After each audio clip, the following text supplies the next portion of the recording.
बहुत सारे पत्रकारों का ये मैसेज आया मुझे, बहुत सारे चैनल से मुझे बुलाया गया, और मैं जातिगत बातों पर, मैं जातियों में नहीं बंधना चाहता। मैं सनातन कार्य के लिए कार्य कर रहा हूं, मैं सभी सनातनियों को जोड़ना चाहता हूं। रही बात चोटी काटने की, गलत है। किसी के भी साथ दुर्व्यवहार नहीं करना चाहिए। कोई भी किसी भी प्रकार का दुर्व्यवहार करता है वो ठीक नहीं। हम तो इसका प्रचार करते हैं, तिलक रखो और चोटी रखो, कलावा बांधो, कंठी पहनो, इसका हम प्रचार करते हैं। रही बात दूसरी कि जो लोग जातियों के लिए, मैंने तो देखा कि एक गांव में घटना घटी और उसमें बड़े बड़े देश के बड़े नामचीन नेता आकर बयान दे रहे हैं और वो जातियों के विरोध में बयान दे रहे हैं, और वो वही काम कर रहे हैं जो अंग्रेजों ने किया था। मैं ये जानना चाहूंगा, अभी आप लोगों ने भी सुना होगा, मथुरा में एक कांड हुआ था, एक टेम्पो वाला पकड़ा गया था और उसने 23 लड़कियों के साथ दुर्व्यवहार किया था। उनकी वीडियो, उनकी पिक्चर्स और उनके सब हैं, और वो हट जाति के थे। वो बच्चियां जो थी वो हट जाति की थी। तब कहां चले गए ये सारे मर्द? क्या एक पुरुष का मान सम्मान स्त्री के मान सम्मान से ज्यादा है? हम स्त्री के मान सम्मान के लिए क्यों नहीं खड़े हुए? इसका मतलब ये नहीं मैं कह रहा हूं कि पुरुष का अपमान हो जाए तो हो जाए, अपमान किसी का नहीं होना चाहिए। जब लोग मूत्र जिहाद करते हैं, लब जिहाद करते हैं, थूक जिहाद करते हैं, तो वो जब थूकते हैं ना भोजन में, तो इसलिए नहीं थूकते कि ब्राह्मण पंडित जी जय लेंगे।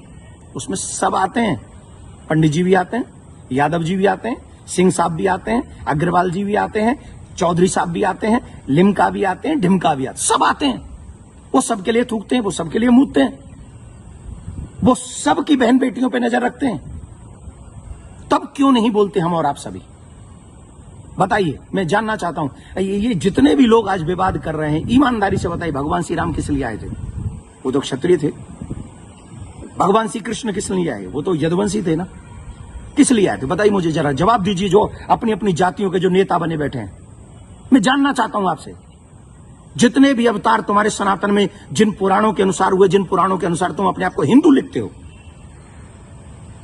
किसके लिए अवतार हुए थे? वो धर्म की स्थापना के लिए हुए थे, और धर्म की स्थापना करना ही हम सबका दायित्व है कि हम इस देश में धर्म की स्थापना करें, ना कि धर्म का खंडन करें।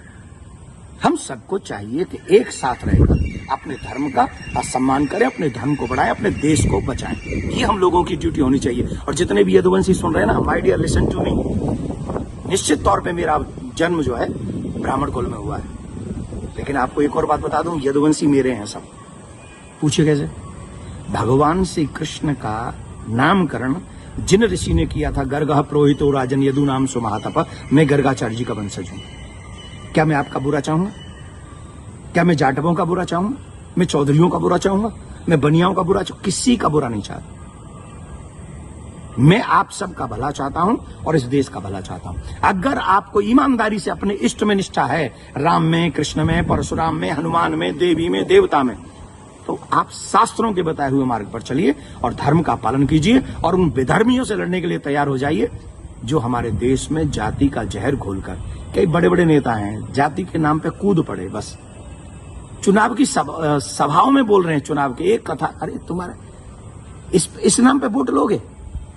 लेकिन महाराज जी, सवाल ये आ रहा है कि ब्राह्मणों के अलावा और कोई समाज का व्यक्ति कथा कर सकता है कि नहीं कर सकता? क्यों नहीं कर सकता भाई? कथा प्रवचन कहीं भी करे। हम अपने बच्चों को कहानियां सुनाते, कथा सुनाते हैं, क्या बुराई है?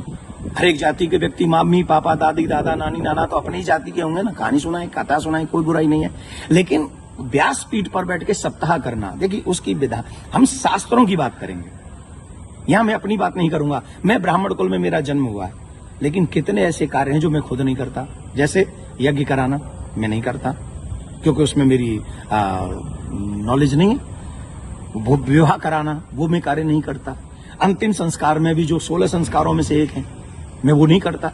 जो चीज मेरे हाथ में नहीं है वो मैं नहीं कर सकता, और जो मेरे हाथ में है वो मैं कर सकता हूं। जब हम भागवत करते हैं, एक अनुष्ठान करते हैं, अनुष्ठान को अनुष्ठान रहने दीजिए। सत्संग, प्रवचन, रामायण इत्यादि हम सब करें, कौन रोकने वाला है? और कितने ऐसे लोग हैं जो ब्राह्मण नहीं है, वो भी कथा कर रहे हैं। हमारे यहाँ तो मुस्लिम भी राम कथा करके गए हैं और हमने उनको स्वीकार किया। रसखान को हमने स्वीकार किया है, रसखान के पद हम लोग गाते हैं। तो इसमें जाति के चक्कर मत पड़िए, जाति बंधन मत फैलाइए। मैं हाथ जोड़ के प्रार्थना करता हूं, आइए हम सब एक हों, सनातन देश और धर्म और आने वाली पीढ़ी को बचाएं, यही हमारा दायित्व है। जय श्री राम। लेकिन महाराज जी, एक सवाल और कि उनपे आरोप लग रहा है कि छेड़छाड़ की उस घटना में शामिल।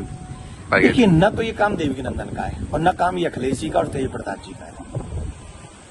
जो चीजें हुई हैं, अब कह रहे हैं कि 2 आधार कार्ड मिले हैं, कोई कह रहा है उनको छेड़खानी हुई है, कोई कह रहा है उनकी चोटी काटी, उनका अपमान किया गया।